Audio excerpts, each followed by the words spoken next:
Hello hi नमस्कार welcome and welcome back to my channel which is Rudra Arpita. मैं हूँ अर्पिता। स्वागत करती हूँ आप सभी लोगों का मेरे इस चैनल में जिसका नाम है रुद्र अर्पिता। और जैसे कि मैंने आप लोगों को बोला था, मेरे इस चैनल में आने वाले हैं baby related videos, baby related information. तो आज मैं लेके आई हूँ प्रेगनेंसी के कुछ खास टिप्स, प्रेगनेंसी के कुछ खास क्वेश्चंस जो कि हर वुड बी मॉम के माइंड में रहता है और जिनका आंसर जो है वो ढूंढती रहती है। अगर आप प्लान करिए अपनी प्रेगनेंसी या फिर अगर आप एक न्यू मॉम होने वाली हैं, तो ये सारी क्वेश्चंस के आंसर्स या फिर ये सारे टिप्स आपको बहुत ज़्यादा हेल्प करने वाली हैं। आप प्रेग्नेंट हैं या फिर होने वाली हैं, प्लान करने वाली हैं, तो ये जो वीडियो है आप टोटल स्किप मत कीजिए और पूरा देखिए वीडियो को। तो आज मैं आप लोगों को बताने वाली हूँ 10 ऐसी क्वेश्चंस, 10 ऐसी बातें जो कि सारे वुड बी मॉम्स के माइंड में रहती हैं, दिमाग में रहती हैं और जिनका आंसर्स जो है वो ढूंढती रहती है या फिर किसी को पूछती है या फिर गूगल कर लेती है। तो सबसे पहले जानते हैं कि जो फर्स्ट क्वेश्चन है वो है, प्रेगनेंसी में आपको डॉक्टर कब दिखाना चाहिए। तो ये क्वेश्चन सबसे पहले क्यों है, क्योंकि बहुत लोग ऐसे हैं जैसे कि माइंड सेट उनका रह गया है कि प्रेगनेंसी में स्टार्टिंग के टाइम में डॉक्टर दिखाना कुछ ज़्यादा जानकारी नहीं मिलेगा। प्रेगनेंसी के स्टार्टिंग टाइम में अगर आप डॉक्टर दिखाते हो तो कुछ ज़्यादा जानकारी नहीं मिलेगा। आगे प्रेगनेंसी जो है वो आगे कंटिन्यू करेगा नहीं करेगा। अर्ली प्रेगनेंसी में डॉक्टर दिखाना सही नहीं रहता है। आफ्टर 3rd मंथ से दिखाना चाहिए ताकि आपको अच्छे से पता चले, आप अच्छे से कंफर्म हो जाए कि आपकी प्रेगनेंसी रह चुकी है। बहुत लोगों का माइंडसेट ऐसा रहता है, स्पेशली मम्मीज़ जो हमारी मम्मियाँ हैं, सासू माँ हैं, उन लोगों का माइंडसेट ऐसा रहता है कि 3 महीने के बाद ही डॉक्टर दिखाना चाहिए। पहले ऐसे होता था, 3 महीने के बाद ही डॉक्टर दिखाते थे, क्योंकि उस टाइम पे इतने स्कैनिंग की जो फैसिलिटीज़ है इतनी ज़्यादा नहीं थी, या फिर जितना टाइम बढ़ता जा रहा है कॉम्प्लिकेशन भी बढ़ते जा रहे हैं। तो मैं ये आपको सजेस्ट करूँगी कि जिस टाइम पे आप प्रेगनेंसी प्लान कर रहे हैं, बिफोर द प्रेगनेंसी आप डॉक्टर दिखाइए, डॉक्टर से जांच करवाइए, अपना बॉडी का टेस्ट करवाइए और हो सके तो प्रीनेटल वाइटामिन्स मेडिसिन रहते हैं, फॉलिक एसिड्स वगैरह एंड बहुत सारे रहते हैं जो कि डॉक्टर्स आपके बॉडी टाइप के हिसाब से आपको सजेस्ट करेंगे। पहले वो सारी मेडिकेशन लीजिए, अपने बॉडी को तैयार कीजिए डॉक्टर की सलाह से, उसके बाद में प्रेगनेंसी प्लान करेंगे तो बहुत ज़्यादा अच्छा है। अगर आपका प्रेगनेंसी रुक गया है, अगर आप प्रेग्नेंट ऑलरेडी हो गई हैं, आपको अगर पता चला, जब सबसे पहले आप टेस्ट करेंगे, टेस्ट में पॉजिटिव रिजल्ट आया, उसके तुरंत बाद ही आप डॉक्टर को दिखाइए। क्योंकि बहुत बार ऐसा होता है कि बेबी जो है, जो आपका यूट्रस रहता है उसके अलावा भी बहुत सारी जगहों में रह जाता है। कभी कभार ऐसा होता है केमिकल प्रेगनेंसी भी हो जाती है। कभी कभार ऐसा होता है कि बेबी का हार्ट बीट नहीं आता, बेबी चिपक तो जाता है यूट्रस में मगर हार्ट बीट नहीं आता है। तो बहुत सारे कॉम्प्लिकेशन रहते हैं।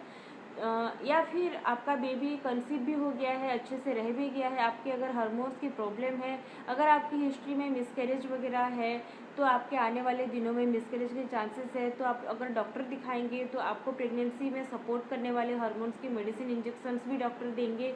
तो हर तरह से मैं आपको बताऊंगी कि प्रेगनेंसी जब आपका स्टार्ट हो गया, जब आपको 2 पॉजिटिव लाइंस मिल जाते हैं, उसके तुरंत बाद ही आप डॉक्टर दिखाइए, ताकि डॉक्टर जो है आपको थ्रू आउट गाइड कर सकते हैं कि कौन से स्टेप के बाद क्या करना चाहिए। तो ये हो गया हमारा फर्स्ट क्वेश्चन। तो अब हमारा दूसरा क्वेश्चन ये है कि बेबी का हार्ट बीट कब आता है। जी हाँ, बेबी का हार्ट बीट जो है जानना बहुत ज़रूरी है कि आ गया है कि नहीं आया है, और अगर आ गया है तो कब तक के आ जाता है।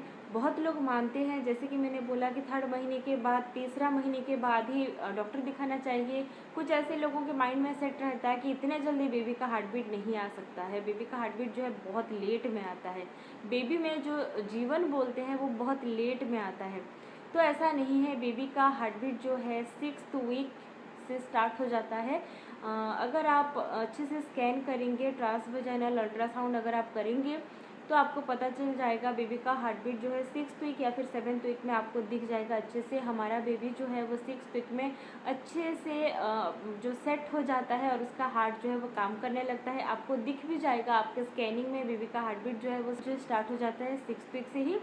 और ये था हमारा सेकंड क्वेश्चन। बहुत ही जल्दी बेबी का हार्ट बीट स्टार्ट हो जाता है जब हम 4th वीक में हमारा पीरियड मिस होता है, 5th वीक में हम टेस्ट करते हैं, 6th वीक में बेबी का हार्ट बीट आ जाते हैं। तो इतना फास्ट होता है ये जो स्टार्टिंग का प्रोसीजर।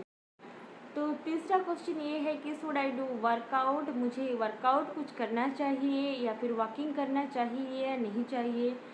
तो यहाँ पे मैं बोलना चाहूँगी, जब आपका प्रेगनेंसी कंफर्म हो जाता है, आप डॉक्टर दिखा चुके हैं, अगर आपको आपके डॉक्टर सलाह देते हैं कि आपको जो वॉकिंग करना चाहिए तो आप ज़रूर वॉक कीजिए। अगर आपको डॉक्टर बोलते हैं कि आपके बॉडी में कुछ कॉम्प्लिकेशन है, आपको वर्कआउट नहीं करना चाहिए या फिर टोटली बेड रेस्ट करना चाहिए, जो कि एक्सेप्शनल केसेस होते हैं, तो उस जगह पे आपको टोटली बेड रेस्ट ही करना है डॉक्टर के बताए हुए हिसाब से। अगर आपका बॉडी नॉर्मल है, अगर आपको डॉक्टर ने बोला है कि वर्कआउट आप कर सकते हैं, एक्सरसाइज कर सकते हैं, वॉकिंग कर सकते हो, तो आप ज़रूर कर सकते हैं। यहाँ पे एक चीज़ माइंड में आप हमेशा बनाए रखिए, जैसे कि आपका लाइफस्टाइल प्रेगनेंसी के पहले था, जैसे कि वॉकिंग हो गया, योगा वगैरह हो गया, ये सारी चीज़ें अगर आप प्रेगनेंसी के पहले से ही करते हैं तो ये सारी चीज़ें आप कंटिन्यू कर सकते हैं, क्योंकि आपके बॉडी को और आपको पता है कि कौन सी चीज़ें कितना इफ़ेक्ट करेंगी मेरे प्रेगनेंसी में, मतलब मेरे पेट के एरिया में। क्या मैं कर सकती हूँ, क्या मैं नहीं कर सकती हूँ, ये आपको अच्छे से पता है। अगर मैं अपनी बात करूँ तो डांस जो है मैं हमेशा करती हूँ, हमेशा करती रहती हूँ, तो मुझे पता है कि किस हिसाब से डांस करूँगी या कितना फोर्सफुली डांस करूँगी तो मेरे बॉडी के कौन से पार्ट में इफ़ेक्ट होगा।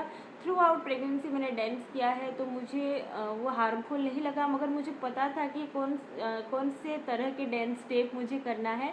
तो आपको अच्छे से पता रहेगा आपका बॉडी कैसे वर्क करता है, और आपका लाइफस्टाइल अगर पहले से ही एक्टिव है तो आप एक्टिव थ्रू आउट रह सकते हैं पूरे प्रेगनेंसी में। अगर आपका लाइफस्टाइल ही एक्टिव नहीं है, बस नॉर्मल सा मॉडरेट सा आपका लाइफस्टाइल, नॉर्मल डिलीवरी होगा या फिर आपका प्रेगनेंसी इजी रहेगा, ये सोच के तुरंत स्टार्ट मत कीजिए कोई भी एक्सरसाइज या फिर वॉकिंग।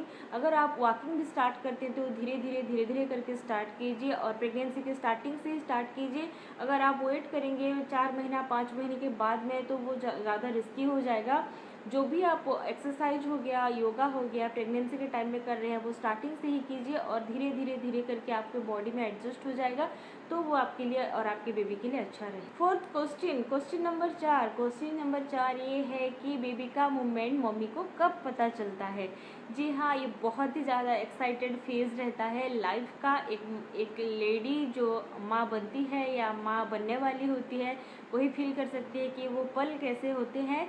और जब प्रेगनेंसी के 2 लाइन्स आ जाते हैं तब से लेके ये फील रहता है कि बेबी का मूवमेंट कैसे फील होता है, क्या लगता है, मैं कब से फील करना स्टार्ट करूँगी, किस हिसाब से मुझे पता चलेगा कि मेरा बेबी का मूवमेंट ये है। तो बहुत सारे क्वेश्चंस रहते हैं और जैसे कि मैंने सारे क्वेश्चंस को स्टेप वाइज रखा है, तो ये जो है नेक्स्ट फेज़ है।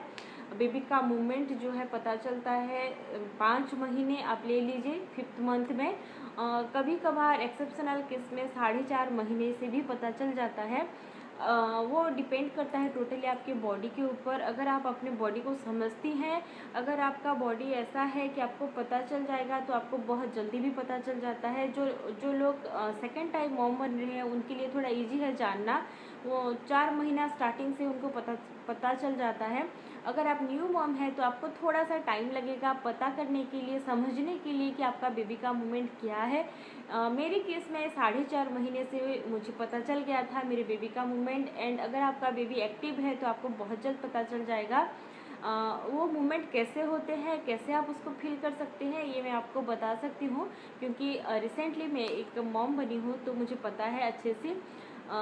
जब स्टार्टिंग में एक फ्लिकर सा फील होता है, लाइक अगर आपके पेट में गैस हो गया है तो जो बुड़बुड़ाहट रहता है, छोटे छोटे बबल्स जैसे फूटते हैं, उस टाइप का कुछ ऐसे फ्लिकरी सा फील होता है आपके एकदम लोअर के एब्डोमेन में। अगर आप खाना खा के रेस्ट कर रहे हैं, एकदम साइलेंस में है, तो आपको पता चल जाएगा छोटे छोटे फ्लिकर्स ऐसे। पहले कुछ दिनों तक आपको समझ में नहीं आएगा, मगर अगर सेम चीज़ अगर रिपीट होगा रोज़ 2-3 बार एंड हर रोज़ एवरी डे अगर सेम चीज़ रिपीट होगा तो आपको समझ में आ जाएगा कि ये मेरा बेबी ही है और मुझे कोई गैस का इश्यूज़ नहीं है। तो पता चल जाता है। अगर आपके बेली एरिया में फैट है, थोड़ा सा आप मतलब हेवी है, तो आपको थोड़ा सा लेट में समझ में आ सकता है, मगर 5वें महीने तक की आपको अच्छे से समझ में आ जाएगा कि आपका बेबी कब मूवमेंट कर रहा है, कैसे मूवमेंट कर रहा है। एंड 5वां क्वेश्चन, ये भी बहुत ही ज़्यादा इंटरेस्टिंग क्वेश्चन है, जो कि हर एक के दिमाग में आता है, हर किसी के माइंड में रहता है। 2 महीने तक के तो आ जाता है 2-3 महीना में, और 2 महीने से हर कोई चेक करता रहता है। जी हाँ, मैं यहाँ पे बात कर रही हूँ बेबी बम्प्स का, पेट जो बढ़ता है बच्चे के साथ में, उस बारे में मैं बात कर रही हूँ। 2 महीना 3 महीना से हर लड़की, हर माँ, हर जो नई माँ, जो माँ बनने वाली होती है, वो पेट अपना देखती रहती हैं एंड मेजर करती रहती हैं कि कुछ चेंजेस आया क्या, कुछ डिफरेंस पता चलता है क्या। तो आपको अच्छे से समझ में आता है 3.5-4 महीने में। 4 महीने में थोड़ा सा आपको पता चल जाएगा कि आपका पेट जो है वो नीचे से थोड़ा सा फूला हुआ है। अच्छे से आप दिखेंगी, प्रेगनेंसी जो है आपकी दिखेगी वो 5 महीने के बाद में, मगर आपको अंदर से जब आप अपने आप को देखेंगे मिरर में, या फिर ड्रेसेस पहनेंगी, कुछ भी अंडरवेयर, अंडर गारमेंट्स या फिर कोई भी ड्रेसेस पहनेंगी, तो आपको 4.5 महीने तक के, 4 महीने तक के पता चल जाएगा थोड़े थोड़े चेंजेस। एंड अच्छे से 5 महीने के बाद ही पता चलता है। तो जो आपके बेली बम्प है आफ्टर प्रेगनेंसी, आप उसको बहुत ज़्यादा मिस करने वाली हैं, क्योंकि ये एक बहुत बड़ा पार्ट रहता है। हमारा बॉडी जो है वो उस हिसाब से रह जाता है कुछ महीने तक के, एंड सडनली गायब हो जाता है, कम हो जाता है, तो बहुत ज़्यादा उसको मिस करते हैं बहुत लोग। तो बेबी बम जो है वो आपको 5वें महीने से अच्छे से समझ में आएगा। कोई भी आपको देखेगा तो उसको भी पता चल जाएगा कि आप प्रेग्नेंट है। 6th क्वेश्चन इज, बेबी का मूवमेंट क्यों नहीं आ रहा है, बेबी मूव क्यों नहीं कर रहा है। ये जो चीज़ है ये फील आता है 6-7th मंथ में ज़्यादातर करके। कभी कभार 5वें महीने में भी फील आ जाता है कि लगता है मेरा बेबी मूवमेंट क्यों नहीं कर रहा है, आज मेरे बेबी का मूवमेंट मुझे क्यों नहीं फील हो रहा है। कभी कभार थोड़ा सा टेंशन आ जाता है। एंड अगर मैं बात करूँ मेरे केसेस में, तो मेरा बेबी जो है वो 2-3 दिन तक बहुत ज़्यादा एक्टिव रहता था, बहुत ही ज़्यादा एक्टिव।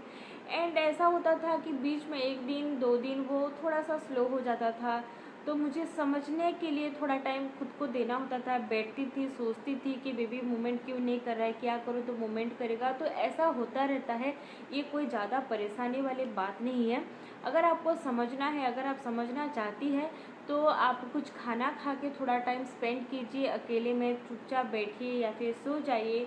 या फिर अगर आपका प्रेगनेंसी थोड़ा लंबा टाइम तक आ गया है, लाइक 7-8 मंथ, तो थोड़ा सा नॉइज़ वाला कुछ साउंड आप सुनिए, तो वो आपके बेबी के कान में भी आता है, तो बेबी का मूवमेंट तेज़ी से स्पीड हो जाता है। गर्म पानी पीजिए, गर्म दूध पीजिए, ये सारी चीज़ें रहती है। अगर आपको आपका बेबी का मूवमेंट 12 घंटे के बाद तक के 12 घंटे तक के समझ में नहीं आया टोटली, तो आप डॉक्टर को कंसल्ट कीजिए। डॉक्टर को बताना और दिखाना बहुत ज़्यादा ज़रूरी हो जाता है। कभी कभार बच्चे सो जाते हैं लंबा टाइम तक के, जो जिस टाइम पे आप लेटेंगी या फिर रेस्ट करेंगी, तब आपका बेबी का मूवमेंट आपको समझ में आ जाएगा। क्योंकि जब हम चलते हैं, जब हम चलते हैं, कुछ काम करते हैं, उस टाइम में बेबी सो जाता है, और जिस टाइम पे हम सोने जाते हैं, बहुत लोगों के साथ में ऐसा होता है कि बेबी उस टाइम पे खेलता है, उसके लिए वो जो टाइम है वो बहुत ही ज़्यादा एक्टिवली जाता है।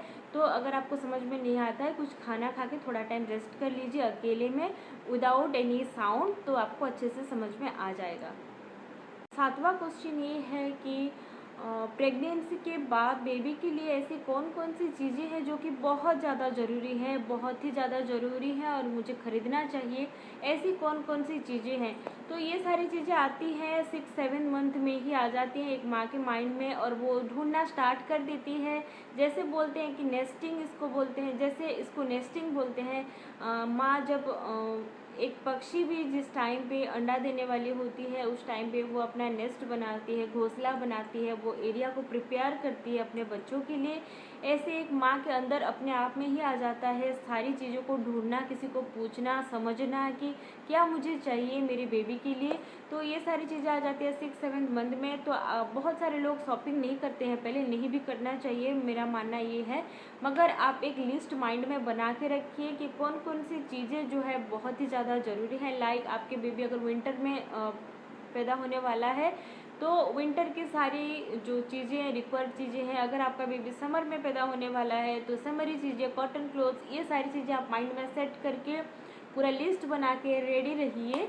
और जैसे कि मेरे केसेस में हुआ कि मैंने प्लान नहीं किया था मेरा जो डिलीवरी जो है, मुझे लगता था कि टाइम है टाइम है टाइम है, एंड इमीडिएट 7वां महीना कंप्लीट होते होते ही मेरा बेबी जो है आ गया। तो ऐसा भी होता है, मगर आपके माइंड में अगर लिस्ट रहेगा, आप अगर तैयार रहेंगे तो इमीडिएट सारी चीज़ें आप ऑफलाइन भी परचेज करके बेबी के लिए यूज़ में ला सकती हैं।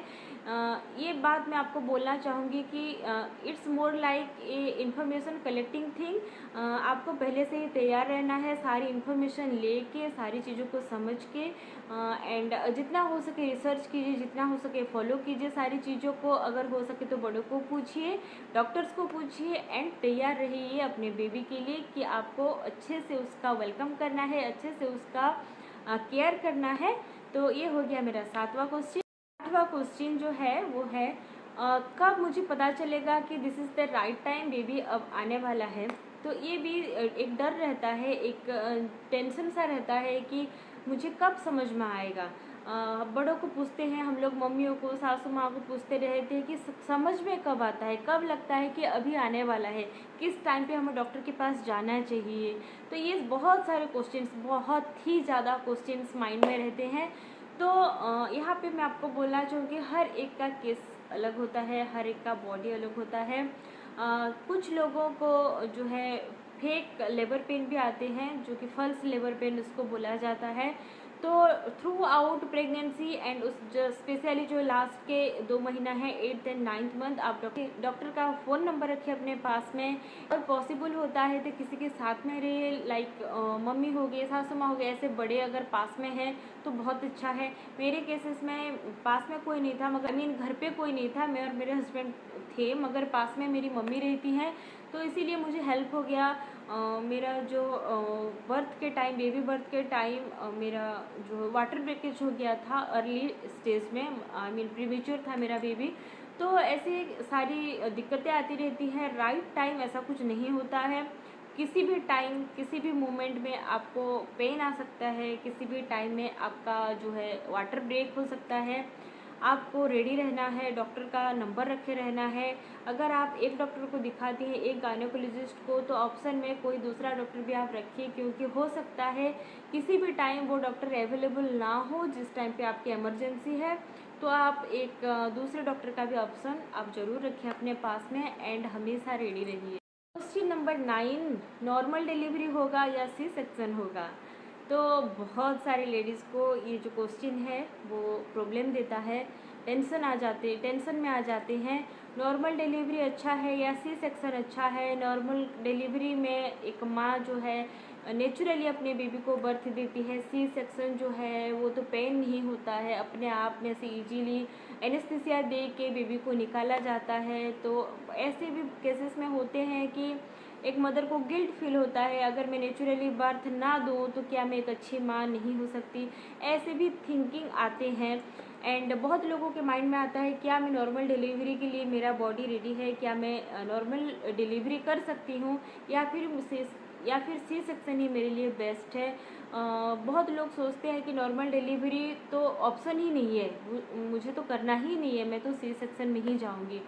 तो ऐसे सारी जो थॉट्स हैं उसको आप साइड कर दीजिए। मैं यहाँ पे आपको बोलना चाहूँगी, नॉर्मल डिलीवरी हो, सी सेक्शन हो, the most important thing and the main thing is आपका बेबी अच्छे से आना चाहिए विदाउट एनी रिस्क। 1% का भी रिस्क ना हो कि जो कोई डिलीवरी आपको डॉक्टर सजेस्ट करता है उसको आप मान लीजिए।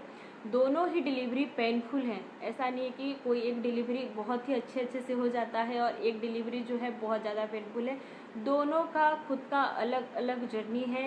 नॉर्मल डिलीवरी की अगर बात करूं मैं, तो आपको उस टाइम, जिस टाइम में आप बेबी को बर्थ देंगे, बहुत ही ज़्यादा पेन होगा। मुझे नॉर्मल डिलीवरी नहीं हुआ है, मगर मैं ये बता सकती हूँ कि बहुत ज़्यादा पेनफुल होता है। सुना है मैंने, समझा है लोगों को कहते हुए, और मेरे फ्रेंड्स को भी मैंने देखा है। वो जो टाइम, जो पीरियड है बेबी बर्थ का, वो बहुत ही ज़्यादा पेनफुल रहता है। उसके बाद आपका बॉडी जो है वो इजीली रिकवर हो जाता है नॉर्मल डिलीवरी में। जो कि आपको आने वाले दिनों में प्रॉब्लम नहीं देता है। एंड आप 1-2 दिन में थोड़ा सा सेट हो जाती हैं। एंड आपको डॉक्टर भी जब आप नॉर्मल डिलीवरी देते हैं आपको डिस्चार्ज जो है जल्दी कर देता है। तो ये हो गया नॉर्मल डिलीवरी। जो पेन आपको एक टाइम तक के लिए लाइक कुछ आवर्स के लिए बहुत ही ज़्यादा पेन रहेगा। And after delivery 1 to 2 days.